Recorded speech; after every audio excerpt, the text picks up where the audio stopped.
Morning నుంచి night పడుకున్న నిద్రలో కూడా ఒక్కటే శరీరం అంతా దురదలండి. ఏందో ఇచ్చింగు, చిన్న ర్యాషెస్ వచ్చేసి చాలా భయంకరంగా అనిపించింది. ఇంట్లో మా ఫ్యామిలీ మెంబర్స్ అందరికీ కూడా ఎందుకు ఇలా అయిందో అస్సలు అర్థం కాలేదండి. ఫస్ట్ మెడికల్ స్టోర్లో నుంచి మాకు తెలిసిన వాళ్ళతో మెడిసిన్ అయితే తెప్పించుకొని వాడాము.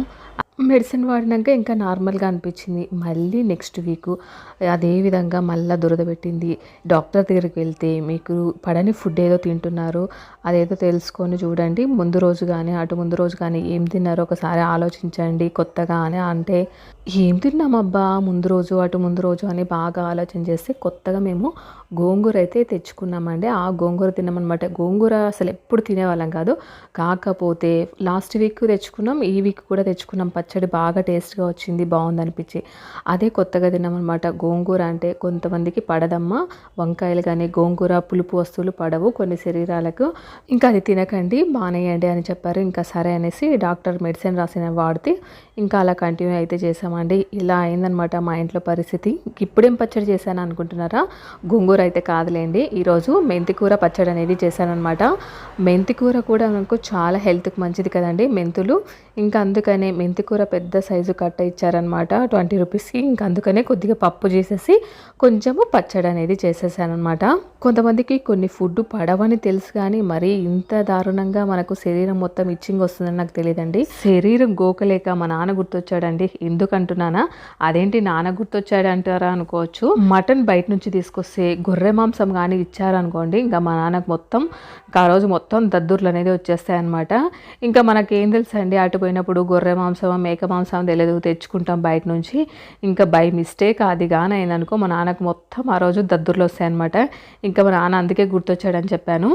ఈరోజు అయితే నేను గోంగూర కాదులేండోయ్, ఈరోజు మెంతికూరతో పప్పు అలాగే పచ్చడి చేద్దామనేసి ఇంకా ప్రిపేర్ అయ్యాను. ఒక్క వంట చేస్తే సరిపోదు కదండి, 2 కూరలు ఖచ్చితంగా ఉండాలి. ఒక కూర చేస్తే తక్కువ వస్తుంది, 2 కూరలు చేస్తే మిగిలిపోతాయి. ఇంకా ఉన్నది ముగ్గురమే కాబట్టి ఇంకా కొద్దిగా పుదీనా చట్నీ చేసేసి అలాగే పప్పు మెంతికూర పప్పు కూడా చేసేసాను అనమాట. దీంట్లో పోపులో కొంచెం వెల్లుల్లిపాయలు కరివేపాకు వేస్తేనే మనకు టేస్ట్ అనేది చాలా బాగుంటుంది. ఇంకా పప్పు కూడా రెడీ అయిపోయిందండి. పప్పులో కట్ అనమాట, పోపు వేసిన గిన్నెలోకి ఆ పప్పు కట్టు వేసేసి ఇలా పోపు అనేది వేస్తానమాట. పప్పులో కట్టు తీసేసి చిన్నపిల్లలకు పెడితే చాలా మంచిదండి. పిల్లలు కూడా చాలా ఇష్టంగా తింటారు, పెద్దలకైనా కూడా చాలా మంచిది. కాకపోతే పప్పులో కట్టు తీస్తే కొంచెం పప్పు టేస్ట్ అనేది తగ్గుతుంది. చూడండి, ఇంకా పప్పు అయితే రెడీ అయిపోయింది, పప్పు రెడీ అయిపోయింది. అలాగే మనకు మెంతికూర పచ్చడి కూడా రెడీ అయిపోయిందండి. ఇప్పుడు వాతావరణం కొంచెం కూల్గా ఉంది కాబట్టి వేడి వేడి అన్నంలో ఇలా పప్పు చట్నీ నెయ్యి వేసుకొని తింటే ఉంటుంది, టేస్ట్ అయితే అదిరిపోతుందండి. ఇంకా సాయంత్రం స్నాక్స్ కోసము నేను శనగలు అయితే నానబెట్టాను అనమాట. కాబోలీ శనగలు అలాగే మజ్జిమిరపకాయలు తెలుసు కదండి, మనకు చల్ల మిరపకాయలు అంటారు. ఇంకా ఎక్కువ మా సార్కి ఇష్టం ఉండదు, నేనే తింటాను, పిల్లలు తింటారు. ఇంకా రైస్ కూడా వండేసానండి. ఇలా వేడి వేడి అన్నంలో నెయ్యి అలాగే పప్పు పచ్చడి వేసుకొని తింటే టేస్ట్ అదిరిపోతుంది కదా. కాకపోతే ఈ రైస్ గమనించారా, ఇవి బ్రౌన్ రైస్ అండి, కొంచెం పాలిస్ అనేది పట్టించామన్నమాట, ఎక్కువ లేకోకుండా. అందుకే కొంచెం మనకు ఈ బ్రౌన్ రైస్ లాగా కనబడుతుంది.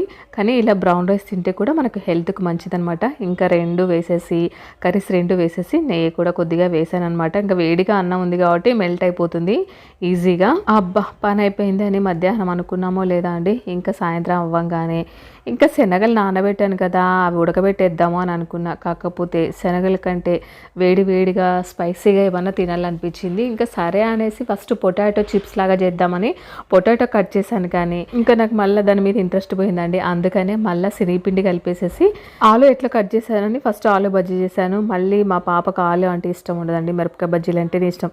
అందుకని మళ్ళీ మిరపకాయలు కట్ చేసి మిరపకాయ బజ్జీలు కూడా వేసాను అనమాట. ఇంకా శనగలు అయితే పక్కకే పెట్టాను. ఆలుగడ్డ 2 చేద్దామని ఫస్ట్ కట్ చేశాను చిప్స్ కోసము, ఇంకొకటే చేశానండి, 2 యూజ్ చేయలేదు.